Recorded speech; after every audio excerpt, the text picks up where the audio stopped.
ஒரு 11% ஓட்டு இருந்தால் போதும் விஜய் அவர்கள் முதலமைச்சர் ஆயிடலாம். ஆனால் இனிமேல் அதுக்கு வாய்ப்பே இல்லை.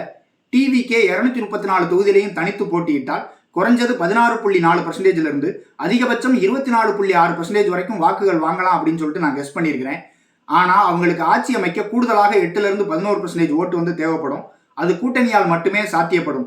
இதுவரைக்கும் டிவிகே கூட எந்த கட்சியுமே கூட்டணிக்கு போகல, இனிமேலும் போறதுக்கு வாய்ப்பே இல்லை அப்படிங்கிற சுச்சுவேஷன் தான் தமிழ்நாடு பாலிடிக்ஸ்ல இருக்கு. விசிக, மதிமுக, தேமுதிக, பாமக இந்த கட்சிகள் எல்லாமே அனுபவமிக்க கட்சிகள், அனுபவமிக்க தலைவர்கள்.